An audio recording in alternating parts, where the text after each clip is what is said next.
क्या आपने कभी किसी व्यक्ति को देखा है जिसके शरीर पर कोई सवारी आई हो, जिसकी आंखें बदल गई हो, जिसका बोलने का अंदाज़ एकदम अलग हो गया हो? क्या आप भी उस सवारी को दोबारा महसूस करना चाहते हैं, या जानना चाहते हो कि शरीर पे किसी शक्ति को कैसे बुलाया जाता है? तो आज हम बात करेंगे इस वीडियो में कि शरीर पे सवारी लाने की विधि क्या है, उसका मंत्र क्या है, उसका तरीका क्या है और उसके फ़ायदे क्या हैं। ये वीडियो एक तांत्रिक यात्रा है, अंत तक आप ज़रूर देखो। अगर आप भी चाहते हो कि आपके शरीर पे कोई सवारी आए, किसी देवी का हो, किसी देवता का हो, किसी भूत का, किसी प्रेत का, या घर के कुल देवी हो, कुल देवता हो, या घर का परीत हो, घर का ब्रह्म हो, तो ये सारी सवारियाँ आपके शरीर पे आ सकती है।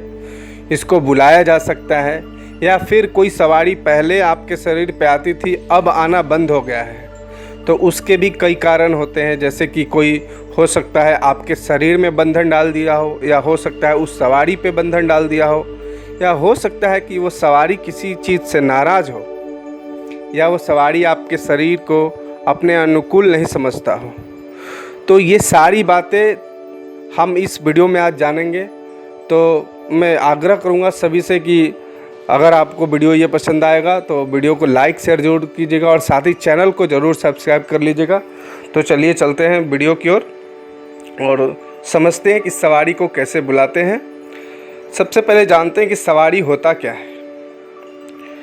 सवारी का अर्थ है किसी देव, देवी, आत्मा या शक्ति का अपने शरीर में प्रवेश करवाना। जब सवारी आती है तो व्यक्ति अपने होश में नहीं होता, लेकिन वो किसी और ऊर्जा से संचालित होता है। ये सवारी कभी दैविक होती है, कुलदेवता, देवी, शिव, भैरव, माता रानी, या कभी प्रेत, आत्मा, पिशाच भी हो सकता है। इनका जो लक्षण है कि शरीर पे सवारी आई है तो शरीर भारी हो जाना, अचानक आँखों का बदल जाना, नाचना, मंत्र उच्चारण करना, तेज घुराना, हाथ पैर हिलाना, सर हिलाना, एक नया एनर्जी जोन को फील करना, ये सब आपके अंदर एक ऐसी ऊर्जा का होना के संकेत है जो किसी और लोक से आई है। अब देखते हैं कि सवारी लाने का शुद्ध विधि क्या है। तो सबसे पहले अगर आपको सवारी लाना है, जैसे सबसे पहली बार आप कोई सवारी चाहते हो अपनी देवी देवता का या कुलदेवी का, कुलदेवता का, तो समझना ये है कि अगर देवी देवता का सवारी डायरेक्ट नहीं आता, पहले उस देवी देवता को अगर आप काफ़ी दिनों से पूजा कर रहे हो, उनको मानते हो, तो सवारी जल्दी आती है। अगर आप अभी से शुरू करना चाहते हो तो भी आएगा, लेकिन थोड़ा वक्त लगेगा। लेकिन कुल देवी देवता का या घर का ब्रह्म, परीत, इन लोगों का चाहिए तो ये सब सवारियाँ जल्दी आ जाती हैं। तो देखते हैं एक एक करके विधि को। सबसे पहले स्नान करना है, आपको सफ़ेद वस्त्र धारण करना है, और जब भी सवारी लाने की प्रक्रिया आपको शुरू करना है तो उसके 3 दिन पहले से आपको जो भोजन है सात्विक लेना है, काम वासना से दूर रहना है, बुरे विचार, दुष्ट विचार से दूर रहना है। उसके बाद प्रति संध्या में आपको एक घी का दीपक जलाना है, जिनकी सवारी बुलानी है उनके नाम से। अब स्थान का चयन, अकेला, शांत और अंधेरा कमरा हो तो बेहतर होता है। आप अपने घर पे भी कर सकते हो, छत पे भी कर सकते हो, बस ख्याल रखना है कि कोई आपको डिस्टर्ब ना करे। शमशान के पास, पीपल के नीचे या कुल देवता के स्थान पे भी ये क्रिया किया जा सकता है। सबसे पहले मैं मंत्र बता देता हूँ। अगर कुल देवी या कुल देवता की सवारी चाहिए तो ये मंत्र है ओम ऐम ह्रीम क्लीम। अब कुल देवता या कुल देवी जो है आपका, उनका नाम स्वाहा, और इस मंत्र को प्रतिदिन 108 बार सुबह में ब्रह्म मुहूर्त में जाप करना है। 11 दिन तक कुलदेवी या कुलदेवता का जो स्थान है वहीं पे एक घी का दीपक जला करके आपको, अगर ये 11 दिन नियम से प्रक्रिया करते हो तो कुलदेवी या देवता का सवारी आपके शरीर पे आ जाएगा। खास बात यह है जो मैं आगे बताऊंगा, आप ध्यान में रखना उस बात को। इसी बात में आगे पहले मैं दूसरा मंत्र बता देता हूं। अगर कोई प्रेत आत्मा की शक्ति चाहिए तो उसके लिए मैं मंत्र बता देता हूं। ओम नमो भगवते प्रेतात्मने अहवाय स्वाहा, ये मंत्र है। यह मंत्र सिर्फ वो लोग करें जिनके पास तंत्र में अनुभव है, तंत्र साधना का अनुभव है। नए लोग बिल्कुल ना करें। अब ध्यान में देना है कि करना कैसे है। जो हमने मंत्र बताया, दोनों मंत्र तो करते ही हैं, लेकिन प्रतिदिन आपको ध्यान में बैठना है। जिनकी भी सवारी चाहिए उनका नाम लेकर के उनका ध्यान करना है। आपको मंत्र जाप के साथ स्वयं से बोलना है, आओ मुझे अपने माध्यम के रूप में चुनो, मैं तैयार हूँ तुम्हें अपना शरीर देने के लिए। यह एक आमंत्रण है, इससे आपकी एस्ट्रल बॉडी रिसेप्टिव बनेगी।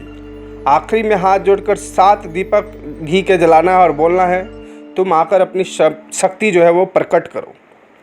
अब बात यह है कि कोई पहले सवारी आती थी, अब आना बंद हो गया है, तो उसमें क्या करना होता है कि सबसे पहले अपने शरीर या मन को शुद्ध करना है। अशुद्धि अगर रखोगे मन में तो नहीं होगा। काम वासना में अगर डूबोगे तो सवारी आना बंद हो जाता है। शक्ति को बुलाकर इग्नोर कभी नहीं करना चाहिए, और अहंकार बिल्कुल भी नहीं कि मैं करता हूँ, मैं ये कर दूंगा, मैं वो कर दूंगा। अगर ये आप नहीं करते हो, ये वो शक्ति करती है। लेकिन अगर आपके अंदर ये अहंकार आ गया तो सवारी आने क्या होते हैं, बंद हो जाते हैं। तो करना क्या है, सबसे पहले तो आप 7 दिन फल का सिर्फ सेवन करें, स्नान करें, तुलसी पानी पीना शुरू करें और मंत्र ओम नमः शिवाय प्रतिदिन 108 बार जाप करें।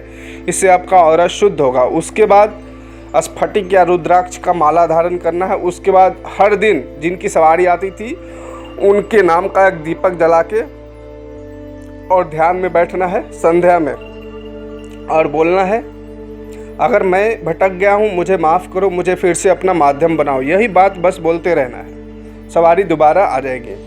अब सवारी आने के लाभ क्या है, जब शक्ति आती है आप किसी भी बुराई से लड़ सकते हो, भविष्य का झलक आप जान सकते हो, भूत प्रेत हटा सकते हो, सकारात्मक ऊर्जा के माध्यम से आप कुछ भी कर सकते हो। लोग आपको गुरु के रूप में देखने लगते हैं। तो ये सब फ़ायदा है सवारी आने का। सावधानी भी कुछ बरतना है, जैसे कि सिर्फ अच्छी और शुद्ध शक्तियों को ही बुलाएं। बुरी शक्तियां काम तो करती है लेकिन उससे काफ़ी नुकसान होती है। सवारी के बाद तुरंत भोजन या काम वासना में ना जाएं। रोज़ माला जाप करें, दीपक जलाएं, तुलसी पानी पिए और अपना जो भी शक्ति आपके पास आती है उनको धन्यवाद कहें, उनका ध्यान करें। शरीर पे कभी भी सवारी आकर कंट्रोल ना करें। आपका मन और संकल्प बल हमेशा जिंदा रहेगा। शरीर पे सवारी लाना कोई नाटक या ड्रामा नहीं है, एक पवित्र, गहन और शक्तिशाली क्रिया है। सिर्फ वही इस विधि को करें जिनके मन में श्रद्धा, त्याग और सेवा का भाव हो, तभी आपके ऊपर शक्ति आएगी। और कोई भी प्रॉब्लम हो आपको इस टॉपिक से रिलेटेड तो हमें कमेंट्स करें, मैं आपको रिप्लाई करके, अगर आपका कोई क्वेश्चन हो तो वो भी पूछे, मैं आपको उचित उत्तर दूंगा ताकि आपका जो भी समस्या है वो ख़त्म हो जाए। तो उम्मीद करता हूँ आपको ये वीडियो और जानकारी समझ आया हो और अच्छा लगा होगा तो लाइक शेयर ज़रूर करें। और साथ ही मैं आग्रह करूँगा फिर से कि चैनल को ज़रूर सब्सक्राइब कर लें। जय माता दी, जय शिव शंकर।